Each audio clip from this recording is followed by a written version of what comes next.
মিটিজোড়া ধারাবাহিকে আগামী পর্বে দেখতে পারবেন অনির্বাণ রায়কে বিয়ের জন্য প্রপোজ করে, আর তখন রায় রেগে গিয়ে অনির্বাণকে বলে ওঠে, আপনার কি লজ্জা করছে না এরকম একটা ইতর কাজ করতে? এই কথা শুনে অনির্বাণ অবাক হয়ে যায় আর রায়ের দিকে তাকিয়ে থাকে। রায় আবারও বলে ওঠে, আপনি কি আবারও ভাবছেন আপনার এই এঙ্গেজমেন্ট খেলা আমি আপনার সাথ দেব? এই কথা বলে রায় রেগে গিয়ে সেখান থেকে চলে যায়। ওখানে বৌমণি আর শ্রুত ছিল। তারা রায়কে আটকানোর অনেক চেষ্টা করে, কিন্তু রায় আর সেখানে 1 মিনিটও দাঁড়ায় না। তো এই ছিল আজকের মিটিজোড়া ধারাবাহিকের পর্ব। তো বন্ধুরা, মিটিজোড়া আপডেট সহ আমার এই ভিডিওটি শেয়ার করছি। আশা করছি আপনাদের ভালো লাগবে, আর যদি বেশি ভালো লাগে তাহলে চ্যানেলটি সাবস্ক্রাইব করে পাশে থাকবেন। তো বন্ধুরা, আজকে আমি এমন একটা রেসিপি আপনাদের সঙ্গে শেয়ার করব যা হয়তো কেউ এখনও সেটা তৈরি করেননি। তো তার জন্য নিয়ে নিয়েছি গাজরকে আমি কেটে নিচ্ছি, আর কেটে নেওয়ার পর এটাকে একটা গ্রেটার দিয়ে গ্রেট করে নিচ্ছি। একদম ছোট ছোট করে গ্রেট করে নিচ্ছি। তো আশা করছি আমার এই রেসিপিটিও আপনাদের ভালো লাগবে। তো এইভাবে গাজরকে ধুয়ে পরিষ্কার করে কেটে তারপর গ্রেট করে নিতে হবে।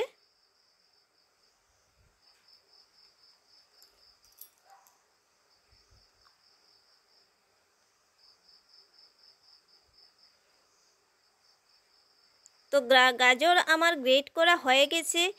আর নিয়ে নিয়েছি পেঁয়াজ কুচি, আলু সেদ্ধ করে রেখেছিলাম, তো আলু সেদ্ধ নিয়ে নিয়েছি। আর নিয়ে নিয়েছি কাঁচা লঙ্কা, বেশ কয়েকটি কাঁচা লঙ্কা নিয়ে নিয়েছি। এবার দিয়ে দেব একটা ডিম দিয়ে দেব এর মধ্যে।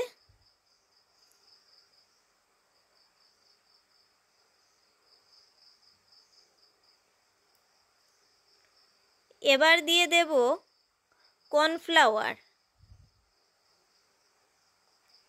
আধা বাটির মতো কর্নফ্লাওয়ার আমি দিচ্ছি।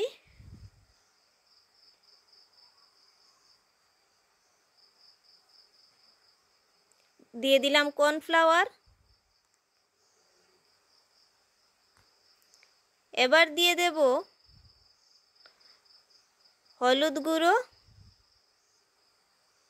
1 চামচের মতো হলুদ গুঁড়ো দিলাম। আধা চামচের মতো লঙ্কা গুঁড়ো দিলাম, কারণ কাঁচা লঙ্কাটা দিয়েছি বেশি পরিমাণে, তাই লঙ্কা গুঁড়োটা একটু কমই দিলাম। স্বাদ মতো লবণ।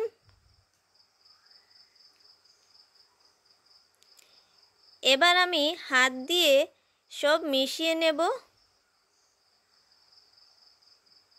ভালো করে ম্যারিনেট করে নেব হাত দিয়ে। আপনারা চাইলে সেটা আবার চামচ দিয়েও ম্যারিনেট করতে পারেন। আমি হাত দিয়ে করি, কারণ হাত দিয়ে করলে বেশ ভালোই হয় ম্যারিনেটটা। তাই আমি হাত দিয়ে ম্যারিনেট করে নিচ্ছি ভালো করে। আলুগুলো সিদ্ধ করা আলু ভালো করে হাত দিয়ে ম্যারিনেট করে নেব।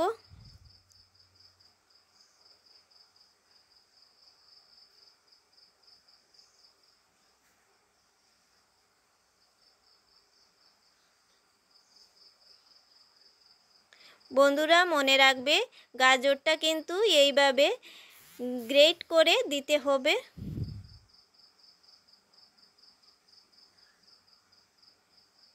তো হয়ে গেছে আমার ম্যারিনেট করা।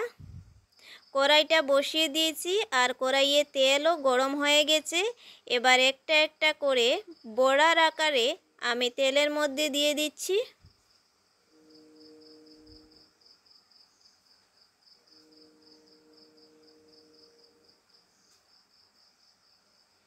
একটা একটা করে সব কয়টি আমি দিয়ে দেব গরম তেলের মধ্যে।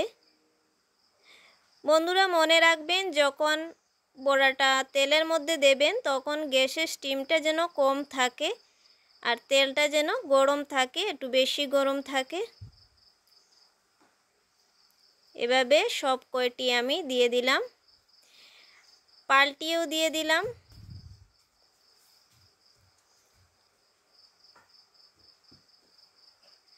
তো তৈরি হয়ে গেছে আমার গাজরের পকোড়া রেসিপি। কীরকম লাগলো